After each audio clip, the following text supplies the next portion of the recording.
Truth is the end of all chases. What in a man's life is not a chase?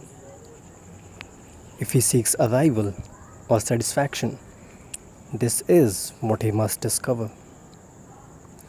So long as there is a chase, attention cannot be placed in any sufficient manner upon that which needs to be paid attention to. So long as there is a chase, a man cannot see what needs to be seen. One can only see what needs to be seen if there is a calm, unhurried, unpressured, and timeless opportunity to do so. It is only in such an environment that truth is able to bloom. If one is chasing success, he will not give himself the opportunity to understand the game. If one is chasing happiness, he will not give himself the opportunity to understand the relationship between suffering and happiness. If one is chasing enlightenment, he will not give himself the opportunity to understand the emptiness behind the concept of spirituality. If one is chasing validation, he will not give himself the opportunity to understand the nature of ego.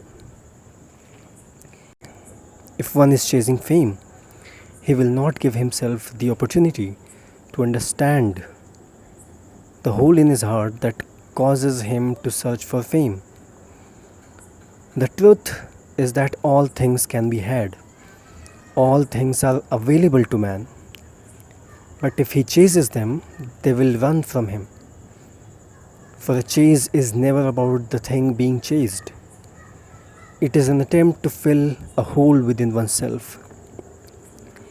A reaction cannot be a true action. And that which is not a true action cannot lead to an arrival. Man spends his entire life attempting to numb the pains of his inadequacies. He is attracted to endless competitions in order to buy a moment's worth of triumph.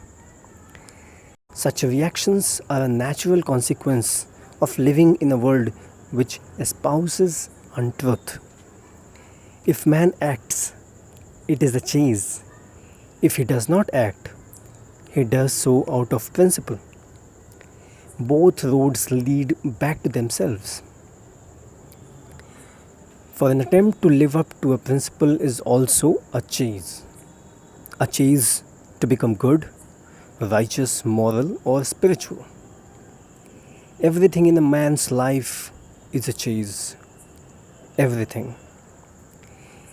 It is in genuinely arriving at this heartfelt realization that he stands at the precipice of sincerity. When he no longer has any interest in being good, right, moral, spiritual, righteous, or noble, he becomes a man who is ready to walk the path of truth. Such a man becomes ready to receive the truth. Things become available to him that are not available to his brethren. Not because he has earned them or worked hard for them, but because he has created the soil that is necessary for them to bloom. The chaser asks, "What will this get me?" The man of truth asks, "What is it that I must see, that upon having seen it, I will never have to chase again?" The chaser asks, "What will give me the edge?" The man of truth asks, "What game is it that I am playing? What is it that will allow me to own it so completely that I will never have to resort to competing?" The chaser asks, "What will make me happy?" The man of truth asks, "What will allow me to arrive at a permanent satisfaction so that I may never again be compelled to seek happiness?" The chaser asks, "What is the right thing to do?" The man of truth asks, "What action could I take that would be completely free of an egoic motive?" The chaser seeks pleasures. The man of truth seeks an arrival so that he may free himself from the pleasure chase. All things have a truth. All things can be perfected. All things have a sweet spot. I have no use for millions who say that it cannot be done.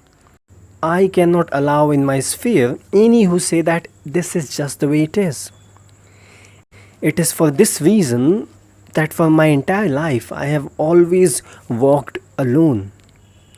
For no matter how promising a man's words may be at the outset, no matter how auspicious may be the author's opening chapters, he will sooner or later show his true colors. The pressure at the edge of the Earth's atmosphere will make him crack, and he will sell out, he will break, he will devolve, he will submit, he will cower and kneel to the world of prescriptions or defeatism. He will reach what he perceives to be the end of the road. He will reach what he perceives to be the hard rock bottom. This is where the chaser's journey ends and the man of truth's journey begins. The singularity of black hole requires the advent of a new branch of mathematics. The truth requires a new breed of man to discover what no man before him has ever found.